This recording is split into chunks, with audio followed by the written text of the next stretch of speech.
Welcome back to Equal Time Soccer. I'm Mark Pravratsky here at the world famous Blackheart, the world's only queer soccer bar. We are joined by a captain of UMD's soccer team and a brief owner.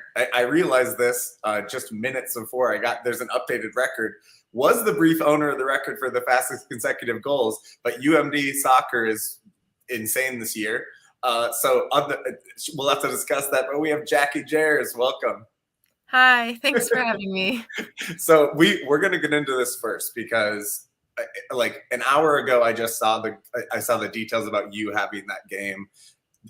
A great game against Northern State, who is doing really well this year. You guys beat them though. You scored a penalty. 50 seconds later, you break away and score a goal.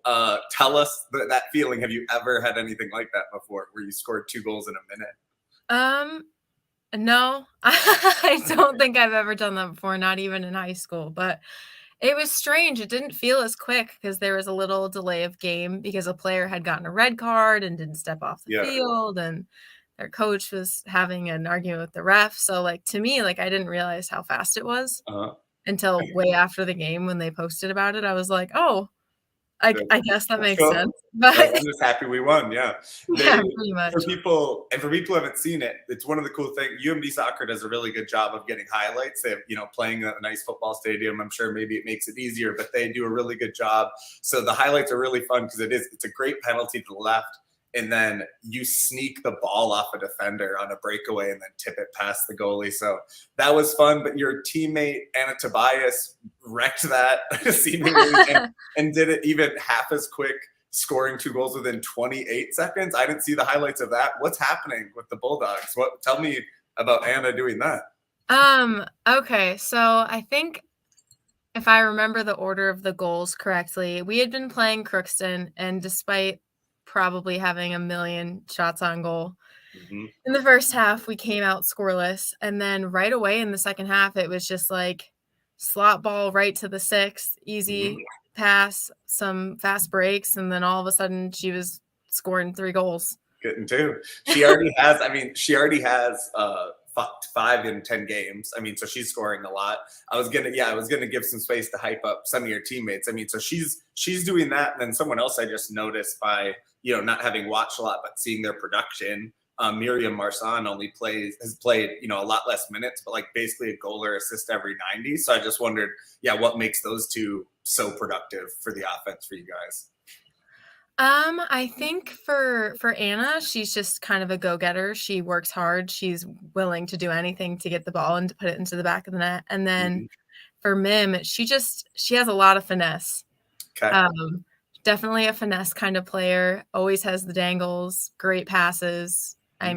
She has some of the best assists on our team, so it's no shock. Yeah, very cool. And then, we'll talk about some of the tougher results you've had, but maybe not as much scoring in some games as you would have wanted, but also you've been holding teams to really a strong defensive output in terms of not letting them score. Some of the people playing a lot, Rachel Bilkey, is that how you say her? Belkey, yeah. Belkey, and then Campbell Christensen playing a lot in defense along with your keeper, Jennifer Norris, who was a few weeks ago was keeper of the week. What is it about your defense that's been able to keep you in some of those games, even if you didn't, get the goals you wanted out of them? Well, obviously Rachel is, she's 6'1". She's my roommate and one of my best friends as well. And she's crazy fast. Great at shutting down fast breaks, great at getting the ball out of the air. She really does a great job of protecting our goalie, Jenny. And Jenny is also another one of my roommates. She has probably the craziest saves I've ever seen in my life. I know against Augie, she had a couple upper 90 tip overs. Same with Wayne. She's just a rock for us in the net. And then Cam's really stepped up this year as a sophomore to fill the gaps we had with defense. Obviously, we had a couple seniors graduate last year, so just been great to see. Yeah, well, and when you're the defense and the keeper on a team that's fighting in the mid-table of NSIC, that means you're having a lot of games where you do face a lot of offensive pressure. So you have a keeper who can get into good. If they take the shots well, they can get into good form because you just faced Mankato and Concordia, so you're taking a lot. That was. We could talk about that. That must be the shittiest weekend. It's an away weekend at Concordia, at Mankato. It's really tough the way the travel pairings work out. They're a tough travel pair to host and go to. Talk about you being a captain going into those two games. You have a bunch of freshmen. What do you try to impart or try to do in terms of mindset? Because I think a lot of it is, of course, there's talent, but it's also a mindset difference from a team that intimidates and like teams that intimidate and want to win. What do you do as a captain to try to impart, a steadiness and something positive ahead of them? Definitely something we focus on is talking about controlling the controllables. Yeah, Obviously, like there's a chance that you're going to go down in those games, but you can't just roll over. yeah, Basically, you got to keep working. And for the NSIC, I feel like it's really big on any team can win any game. There's been crazy upsets every single year. The rankings always come down to the last weekend. So even now, since like we lost, it doesn't change anything about our season. We still have 8 games left, a lot of minutes to play. So it's kind of just like being able to take it and move on and like learn from the experiences. Mm-hmm. Yeah. Do you remember first time like you played at Mankato, or was it something that you had to get used to in terms of one of the things they do? I mean, we talk about it's like they have a huge roster, and so like they just like scream and yell the whole game, and it's kind of a lot. Yeah. Like they really, and they do it on purpose. It's like I wonder how'd you get used to that? I mean, on top of the fact that they scream and yell the whole game, I think they have the biggest field in the conference as well. Mm-hmm. One of the only teams with grass. For us in Duluth, it hasn't been warm. And then we go to Mankato and it's 91 degrees. Yeah. Like it's kind of just probably the biggest field with the most home field advantage for sure. Yeah. Because they can run. It works for them, right? Yeah. They play a lot of balls over the top, basically run your team into the ground. And then for us, we've been training. It's been 65 degrees every day. Yeah. And all of a sudden there's a 30-degree jump. But it's an adjustment. But it's also, again, like a good like learning experience. I don't think you can play anywhere and have it be worse. Yeah. Worse conditions. Yeah. It timed out with the heat wave too, because it hadn't been that hot in the Twin Cities and Mankato previous, but then you went down when it was 90 and it was like the weekend they canceled the St. Paul Marathon. Yeah, I was saying the marathon got canceled too, which was we're on the bus at 6:30 in the morning, finding out that the marathon's gotten canceled. You're like, we're gonna go play, we're gonna go play our game. Yeah. Well, but still, losing to those teams, maybe something that maybe the odds are not in your favor. So, but also, like the game against Minnesota State, you held on. Those goals came over the course of the game. So you did you hung into the game and didn't let it get away from you. And then obviously, like you said, you just try to learn from it. You have a little bit better matchups coming in this next weekend. You're playing UMD and you're playing Minot, who they're having a real, when you say any team can lose, they're having a real start of the season where they're getting tripped up in ways they haven't. So how much do you change your mindset going into these games and hope to actually turn it around and get some points? For these games, I think it's knowing that since we're in a similar position, it's definitely going to be like a fight to the death, for lack of a better word. Like we both need points desperately. So I feel like it's going to be a really physical game, a really tough game. But it's also knowing that if we show up and we do what we're supposed to do, we can come out with 6 points this weekend. So it's kind of that mentality that like, if we do control the controllables, there's no reason we shouldn't come out this weekend with a win. Mm-hmm. Is there something when I think about when we talk to, maybe players you're playing for Bemidji or for at Minnesota State and Mankato, we talk about them not like overlooking games that maybe are easy for you. As kind of a mid-table team, that maybe I guess could be the case too, where you're like, well, these are the games we expect. We think we can beat UMD because we expect to finish ahead of them in the table. And then with Minot, it's just always a grind. They seem to really sit back. It's really tough. This year they've given up more goals, but how do you, obviously maybe it's that you just need to get your offense going and score. You can't, and because you didn't get much this last weekend, how much do you focus on that? And do you think you'll fare better against Mary and Minot in terms of getting goals in? Obviously a focus at practice this week has definitely been confidence building with scoring. I think we're trying to figure out like the best way for us to score. I feel like some other teams have like pretty consistent ways that they're putting goals away. Whereas for us, it could be a free kick, it could be a corner, it could be a fast break, which is great that we're able to score in so many different ways. But also it would be nice to have like the way that we can score every single time. So I think for me up front and for those I play with, that's something that like we've all been focusing on trying to figure out. And obviously last year we did lose a game or two that we definitely should not have lost, and it really cost us. So I know for us older kids, that's definitely in the back of our heads. Yeah, you missed by 1 point. I mean, just talk about how much of a letdown that was, because you improved so much from the previous year. Previous year had been, 3-9-3 in the conference, and then you basically had a 500 record last year, and you're 1 point out. Just how much of a letdown was that? How do you get over that? You don't get over it, but that's the thing. Sometimes you got to hold on to it so that it doesn't happen again. Because I know last year, I think it was the SMSU Sioux Falls weekend that we left knowing that we basically had put ourselves in the worst position possible going into the next few weeks. And we did end up winning out for a while.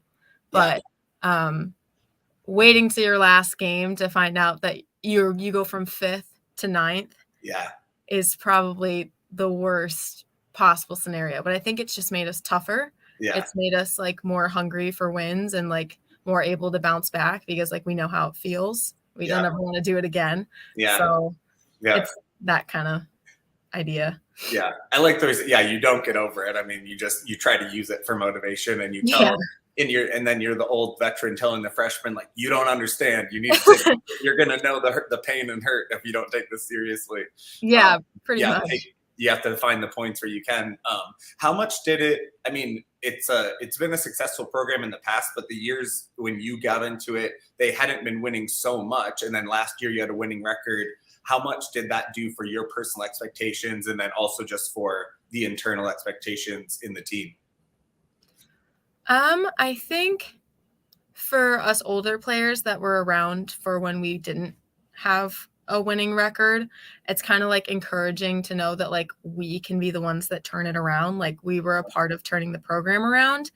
And then for the younger kids, I feel like it's the expectation that we're going to continue to get better. So since they've been watching us improve every year, I think they know that it's the expectation that we're going to go above 500 this year. We're not just going to hit 500. We want to make the tournament. We're not just missing out. So I think it's like that kind of vibe that like us older players know we can control our own destiny, and the younger players are excited to be a part of it. For you, and then for you, then taking this being named one of the captains, how do you see yourself as a captain, or how much did you think about like, these are the things I need to do to play, the role I'm supposed to play this year?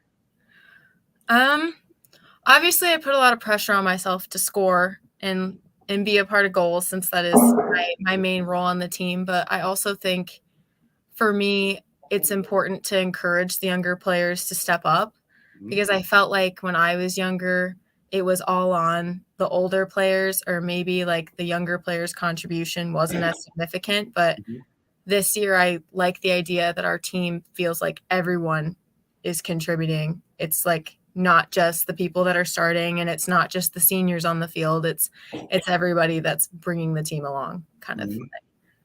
And what, in terms of the squad, I mean, the results maybe in terms of the points aren't maybe where you would have liked to be, but like you said, you're really right in the fight, and you have a more favorable schedule coming up.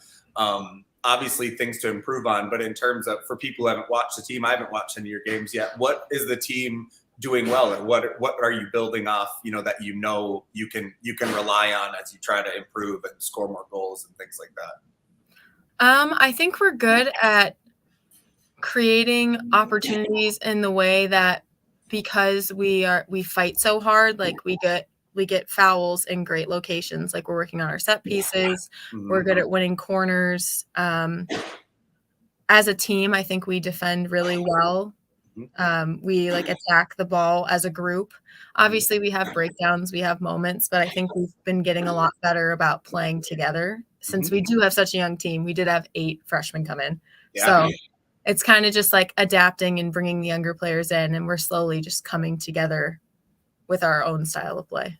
Yeah, one quirk too this year because Upper Iowa left the conference, or Western Illinois, I should say, or no, Upper Iowa. Now I'm thinking of Summit League. I'm confusing all the people I watch. But Upper Iowa left, and then so the schedule is a little funky, I'm sure, because it was planned. So I don't know when you guys found this out, but it ended up with a lot of teams having non-conference games. They are non-conference, but it against NSIC opponents. Mm-hmm. So you've already played St. Cloud twice. A tough year to play St. Cloud twice because they happen to be in about the best form they've had, in at least 5 years.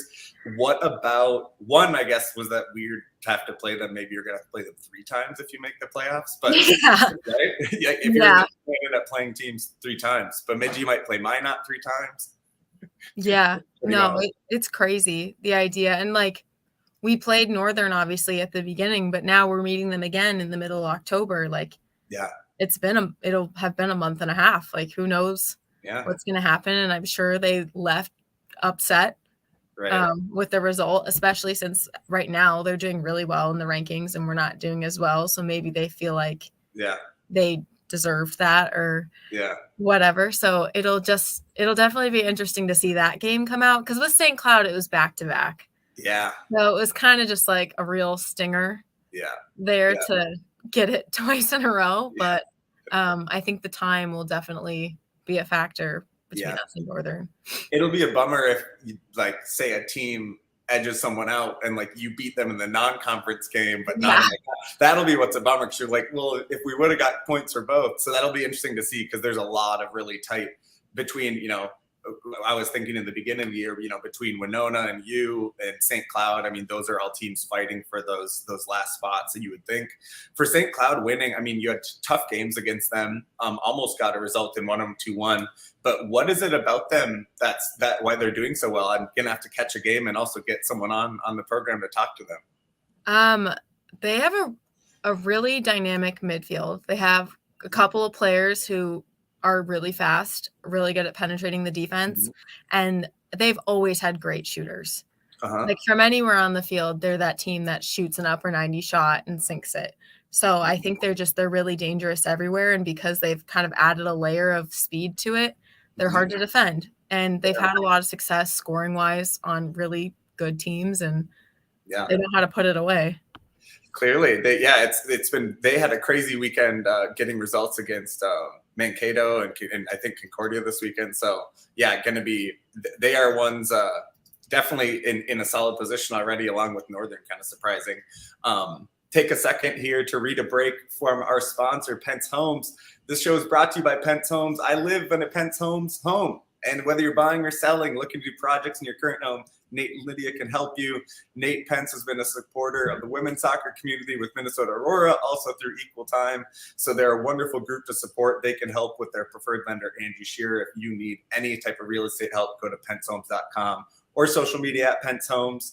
And I also want to shout out our sponsor, Modist. I'm still figuring out the angles on how to point right on the screen, but Modist Brewing up there, a new beverage partner for us, providing support so that we can cover the women's game like the NSIC. Thank you, Modist Brewing. So to get a little background on how you ended up in Duluth, when did you first talk to UMD? How did they first see you? So the summer, I decided I wanted to be a chemical engineer pretty early in high school, and it's a really niche major. So finding a Division II school that has a good, not just the program, but a good program was definitely a challenge. So going into my junior year, I went to an ID camp just to like see how it was, like what was up, and obviously it turned out well. I ended up going on an official visit that fall, committed that spring, and then I guess the rest is history. The Swenson engineer, so Swenson School of Engineering, right? Yep. And that's one of UMD's best, most specific programs. They also have a cool like outdoor program. And you didn't even, so did you even apply to other places? I didn't. I had figured out I was coming here before my senior year, so there was no reason. I knew I was going to get in, there there was Nice. no reason to have a backup plan, so I only ended up applying to one school. So you had solid. Well, if you're preparing to be a chemical engineer, yeah, I would think you have some good grades. That's good. Yeah. So Yeah. it's not. I mean, hey, not everyone gets into that school. I mean, UMD is not some really elite school, but that is a tough school to get. That's tougher to get into. Yeah, it's definitely one of the most academic schools Yeah. in the NSIC for sure. Yeah, for sure. That's cool. Well, it's and so it wasn't. I guess I mean because there's a legendary coach there, Coach Kane. Like your school did the work for you. I'm sure one of the things you're used to. So, but I'm sure part of it was meeting the coaching staff and knowing like these are because otherwise I guess you could have gone to school and not played soccer. But what is it about Greg Kane? And it wasn't the assistant who's there now, who's Sydney Burrell, when you were being recruited. But what about him and his staff also made you feel confident that you want to be part of the team? So Greg he's really big on like caring about us as like people. School's really important. How we're doing like in our own personal lives is important to him. So I think it was finding a coach that knows that we are people outside of us as players. I feel like I had other friends that went to other schools that ended up hating their head coaches because they didn't care about that sort of thing or didn't acknowledge when they were struggling. And Greg's really big on like making sure that we're like happy and doing okay and school's going well. So it's just like having a coach that honestly cares, because I feel like you can find a decent coach anywhere, but it's someone who actually cares about its players. Very cool. Yeah, I mean, he's been there forever. It's not meant to be an age comment, Greg. More a status of wins, over 250 wins. Holy, that is a lot of games. And he also used to be the tennis coach as well. Shout out, Greg. I don't know if you know that, Jackie. I didn't even know that. In the 90s, Coach Kane was also the tennis coach, Kane. So shout out to that. But and talk about, and then you have a new assistant this year, Sydney Burrell, who played in the conference. So you're playing Mary this weekend. Maybe get some tips from Sydney, who played at Mary. Does she hop into training with you guys? Because she's pretty recent from the field. Yeah, she does sometimes. She likes to show us that she could have kicked our butts back in the day. And she could have. It sounds like you're affirming that. I mean, she's pretty good. Yeah. Yeah. And I mean, she's 25, so she's still good. Mom strength, and she's got adult strength that more. Yeah, was clearly a great player. I think when I found out she was going to be our coach, I looked her up and like Mary had beat UMD 4-1 and she had scored on us. So it's kind of like she knows. Now you have the insight for this weekend. So that, I mean, it's interesting to hear. I mean, you really knew what you wanted out of school, and then that followed with soccer. So I mean, you didn't have any. I mean, you were a good player. You were a state champion in high school. And was there any thought, in your head, you're like, God, if a D1 coach said I could come, even if it was like, was there a thought of that, like, oh, I might be able to go walk on, or even just be on a team?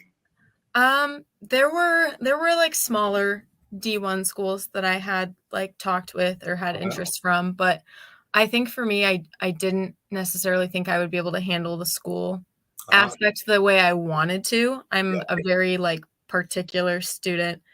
Not getting A's hurts my feelings. Oh yeah, well, one of those kinds of students. So I knew that I wanted to be able to like genuinely focus on school, and also again with engineering, like smaller Division I schools don't typically have it. So, and I knew I never wanted to like go to like try to walk on some Big Ten school and commit so much time to never play. Yeah, no, that's good. I mean, school life balance, and clearly, if the priority, chemical engineering will take you somewhere for sure if you're doing that.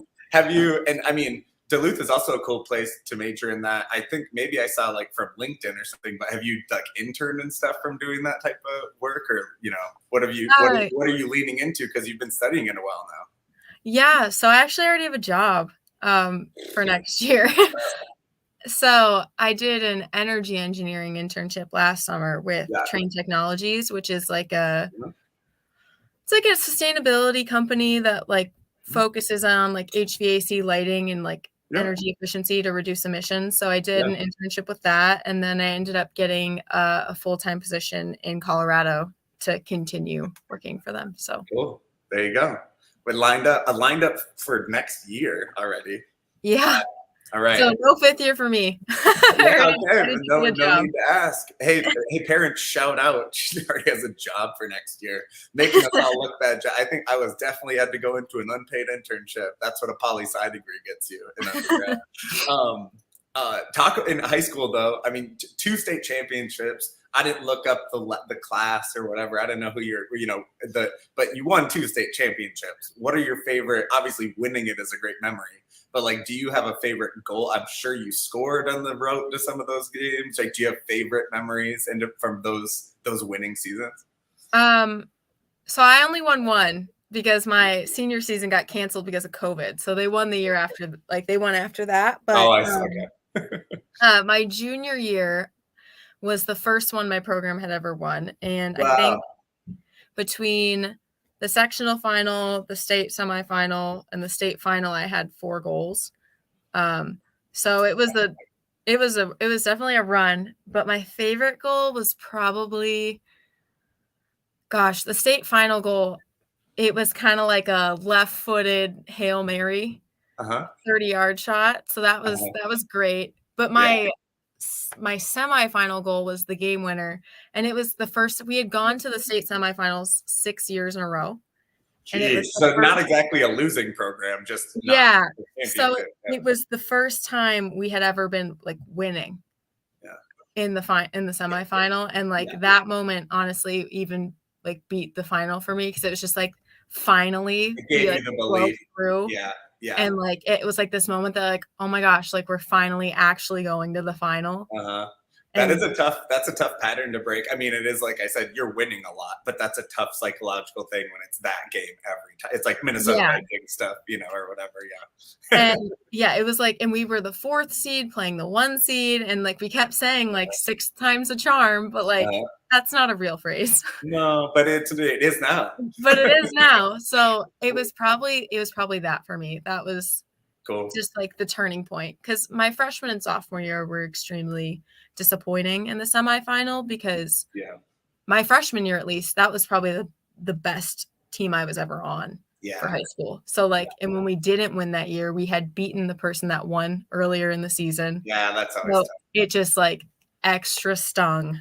Yeah. When we didn't show up for the semifinal. But where would you guys play the state championships in Wisconsin? They're at Eline, which is like a soccer facility in Milwaukee. Okay, cool. The turf is, I think they finally redid it after I was gone, but it was. Oh wait, do you play in the spring or do you play in the fall?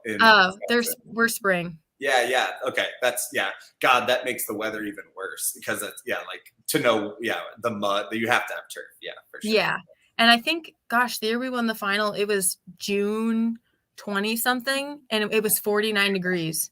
We had this weird, crazy cold snap in June in Wisconsin, and we were wearing our long sleeve jerseys for the game. Oh my God. Well, because in Minnesota, the high school playoffs are always in the fall, so it was always snow. Like we'd always have snow in one of the games, like always. And it's like, okay. But then that's why they play the final in like the Vikings domes. Yeah, that's crazy. I wish. I mean, I wish that's also what we were weird doing. too, because it's weird to play in there when it's not full. It's like really loud, but it is funny. Not that I would know, but just from asking players. I also I love seeing all these like recruiting videos people have to make in high school. And one of the things I was like, oh God, I was reminded of the type of fields you have to play on, because you're either playing on a football turf field, which you're used to now, and like that would be some of it, or you're playing on the bumpiest, and I was watching you try to make passes and stuff, and it works, but it's like, what would you prefer, like bad turf or bad grass? Like, because I'm wondering which, maybe it's easier for you to pass on just like slick turf or do your thing. Oh gosh, I would have to say bad turf. Yeah. Especially because you can ask anyone in the conference, the hardest field to play on is Moorhead's, because of how bumpy it is. Like, it's a high school football field, right? It's the it's their or is it just it's a soccer field, oh, but it just, I don't know why, but it has these insane bumps that like you can be dribbling and all of a sudden the ball's up at your waist. Okay.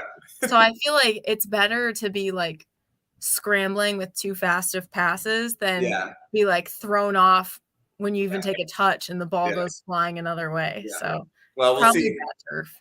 If you're in the NSIC tournament this year, your opinions might change because of all the like we've watched some like frozen turf games in Bemidji too, where it's like, all right, well here we are shoveling it off, and it really moves. That's the funny one too when the rubber gets cold enough to be hard, rock hard. Yeah, the PK shootout where they had to shovel between every single shot. Oh yeah. I Shout out didn't watch that game. all the other Bemidji State athletic teams continuously show up and shovel it like the baseball and football guys. So shout out to you guys. Where's your favorite place to play then in NSIC? Or it could just be if you the other non-conference ones you got to play. You go to the UP and stuff. I don't know where else you guys have gone. Where are your favorite places to play? I'm biased. I think our field is the best, but Concordia's got a pretty good field, and obviously a lot of people's families are from there, so we usually get a decent crowd, which everyone really likes. Gosh, I'm trying to think if there's anyone else's field that I like. Well, like Northern has a really nice little like soccer specific stadium, right? Yeah, Northern and Minot both have great turf, like newer great turf. Right. The travel is what gets me there, but Aberdeen's the way out. But I've always wanted to go because it's one of the few. There just literally aren't hardly any soccer stadiums that are actually a little stadium. Like Elizabeth Lyle Robbie, the Gopher Stadium is a great little one. St. Thomas is going to probably build theirs out. But yeah, that's cool. But yeah, it is a travel. They have beautiful turf, like in terms of quality of field. The only negative is the 8-hour bus ride to Aberdeen. Oh God. Yeah, it's kind of a boring ride too once you get past the woods. But also, I mean, Bemidji and you guys both have you get Lakeview from your stadium, don't you? Or at least if you're in the stands a little bit, maybe. I don't know. If you're in the stands, you can see it. They have you guys have a good view. Bemidji right by Lake Bemidji is pretty cool. You know, there's a lot of good away trips. Except for, and Mankato, shout out. It's a place that Jackie does not want to play. If you weren't, who's your favorite team to beat in the NSIC? Or it might even be this year's left. You know the context of it, but like, who do you most want to beat generally in the conference? I'm trying to think. One of the only teams I think that we haven't beat or tied since I've been there is Winona. Okay. So for me, that would just like a personal goal, because I mean we beat Concordia my sophomore year. It was one of our only wins. It was a rush. It was so fun. Yeah. We've tied Mankato before. We've beat Augie before, which that was the win against Augie was probably one of my all-time favorites. But for sure. Yeah, going off of like games coming up and like who I haven't beat since I've been here, it would definitely be Winona. Yeah, well, keep your eyes out, fans, because it's going to be should be a decent. It will have playoff implications of some kind, and it's Friday, October 27th. It's the second to last game, so one game at a time for you, Jackie. But we can look ahead to the other games if we want to. But if you weren't, we got away from this. But so if you weren't at UMD, say like and you just picked another place because of a school or something, you know, like you want just for or if it happened to be that D1 team you like snuck onto. If it wasn't UMD, where do you think it would have been?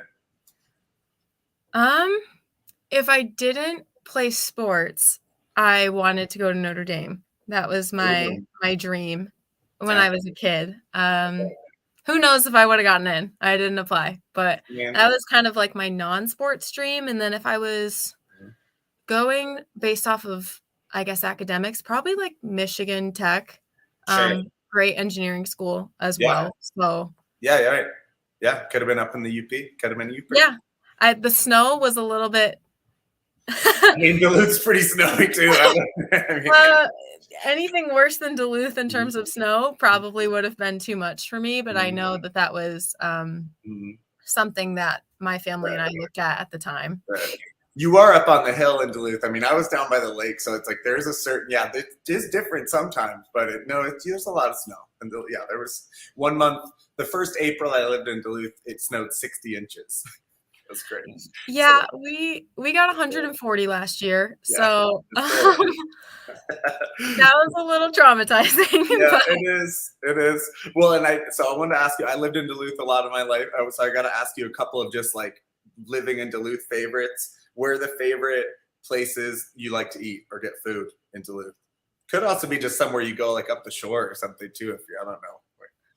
Okay. So, favorite coffee shop right now is Yeah. Amity Coffee. It's a local place. Uh-huh. It's a little bit more up the shore, just like 10 minutes from Yep. campus. Yep. That's a big favorite for us. Yeah. We live Because you across just the go up the street. scenic. Isn't it on the scenic? The It's scenic not island? on the scenic, but it's like going towards it. Like it's kind of by Yeah. Brighton Beach Yep.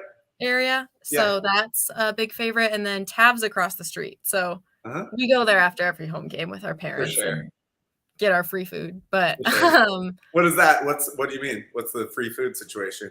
well, when our parents come to see us, then it's Oh, like, "Oh, we're going out to yeah, eat for free." of course. I thought there was an NIL deal we had to No, announce. no No. NIL deal, just us mooching off of our parents on I home mean, game look, weekends. they love it. They want to do it. Favorite outdoor spots in Duluth or in the area where you've got, when you're not maybe so busy with soccer? Um, I really like Brighton Beach, and then my roommates and I go up the North Shore to, like, the Palisade Head area, and Huh? that's always super It's cool. crazy. Yeah. It is It's cool to hike beautiful. that. Yeah, it's just absolutely beautiful, and it's only an hour away, so it's just a fun little getaway trip we do. Yeah. People climbing that, like it's a really pretty intense rock face for people if you go up there. And then Mhm. people are doing the full on climb down to the water. And I'm like, yeah, I'm not standing by this edge. It's gorgeous and it's cool, but I'm like, give me a 6 foot breadth on this. Yeah, it's terrifying, and then we've also gone all the way up to Lutsen before too, Yeah. so we've done some of that fall Yeah. hiking, which is also great, so Yeah. So pretty. Yeah. My favorite yeah. thing when I worked in Duluth was to take a sick day and just drive up the shore and be like, Yeah. this is a mental health day and I'm just going to go outside. Yeah, um, we've done some crazy, like, -18-degree sunrises and stuff, just the yeah. lake, it does this, like you've seen the steam, like the lake's breath, It's amazing. so when you go for a super cold sunrise, oh, it's the best. Yeah. Oh, yeah. And then I think I saw a picture on your, like you've gone out on the ice, like it's to go out on Lake Superior, pretty close to shore, I'm assuming. But that Yeah. is funny, and when it's actually clear, it's pretty intense. Like I've done on small lakes, obviously, but doing it on Lake Superior is cool. Yeah, That is it's cool. really cool. Yeah, got to go out to Park Point and do that hike. Out like if you go to the end of the beach and then you do like the nature area, that is a really sweet spot. It's like 2 miles of woods at the end of Park Point, and it's just Okay. like down the middle. It's so sick. Yeah. I was gonna say I've never done that. People I'll don't have to really. do You have that. to walk past the airport. We're getting in granular. We don't care. You have to walk past that airport, the little sea airport. You just walk on the side of that. There's a little path, and then you'll usually see like one person with a dog coming out or something. Yeah. So Okay. I'll it's a, definitely have to do that before we get our cold snap coming up yeah. here. It's perfect in the fall. Perfect. Yeah. If you weren't playing soccer, I didn't try to do any digging on this, of what other sports you played. But what else would you play in college if it wasn't soccer? And it could just be a desire. It doesn't mean you have the talent for it. I played basketball in high school, and Uh-huh. then one thing I never got to do because Wisconsin soccer is in the spring is I never got to run track. Yeah. That was something I always kind of wanted to do just because like I'm decently fast. I You guess want to do I like sprints? You want to do sprints? What do you want to do? yeah, I'd probably do sprints, but it's just I never really got to do like that formal training or anything like that. Uh-huh. So it'd be interesting, I guess, to see like how fast I could be. Right. But yeah, I loved basketball growing up. I only ended up quitting in high school because of the overlap with like club soccer and high school Yeah. basketball and doing AAU basketball on top of all the soccer stuff. It was just like Yeah. I needed a little bit of control over my life. Yeah. At That would one be point. pretty much your whole schedule. Yeah. But you were taking it seriously then if you're trying to play AAU on the side and stuff. What position did you play? I was a point guard / I could sometimes I'm not super tall, but I'm like a stronger player. So sometimes I played like a small forward kind of position, but that was only on teams when I played with like people way shorter than me. Otherwise, I usually played point guard. Oh, right on. Yeah, that's cool. That's nice. You have, go watch. You can go live the glory days, watch UMD basketball, and just say you would have been good enough. Yeah. Oh yeah, I don't pretend to have been good enough for our basketball team. You just said, They're just crazy. do it. I would have been good at sprints. I didn't get a chance to try. Yeah, that's a bummer for soccer players because they do match up well. That being able to in Minnesota, being able to play soccer in the fall and then do track. Yeah, Yeah, I know. I'm so jealous of all my teammates. They're like, "Oh, you never did track?" And I'm like, "No, I wasn't allowed to. I couldn't do it." You didn't want to play volleyball because you were doing club soccer? Oh gosh, no, I'm not tall enough for volleyball. I was like 5 feet tall until high school. I didn't hit my growth spurt until then, so there was no chance I was ever gonna be good at volleyball. Right on. Do you have a favorite soccer player? Oh, like professional? Whatever. Yeah, could be anything. Um, right, my favorite men's player right now is Erling Haaland. Sure. Um, love his playing style. Hmm. Love just, like, basically the pure athleticism. He's a freak. Um, Yeah. yeah, and then growing up, my favorite players I'm not really with the new US women's national team players. I think I'm, like, because I'm becoming their age, I'm, like, struggling to connect with them. There's a lot of new ones. Yeah, there's a lot of new ones. Yeah. Yeah, but growing up, it was, like, Abby Wambach and Tobin Heath, and Mhm. then Alex Morgan was kind of like a young player as I was growing up, Yeah. so it was kind of more them, but I guess between the new ones, I like Germa. Yeah. She's the new center back. I Yeah. like her a lot. Yeah, she got a lot of shine. I think she was one of the people who people like definitely said, okay, she can step in as this next like generation. Because yeah, the people who are in their mid-30s just hung on forever, and not in a bad way. They just were Yeah. there forever, and it's like, yeah, yeah. Shout out to Rapino retiring. Maybe she'll come back to the bar. We'll have a little fan. People can meet her here. That's what I'm looking for. But yeah, I really appreciate you coming on, Jackie. For everybody, we mentioned it before, but this Friday, UMD hosts You Marry, 6 p.m. at Molosky Stadium. Beautiful place up in Duluth. You can stream it also if you're not in the Twin Ports area on NSIC Network or NSIC Network app.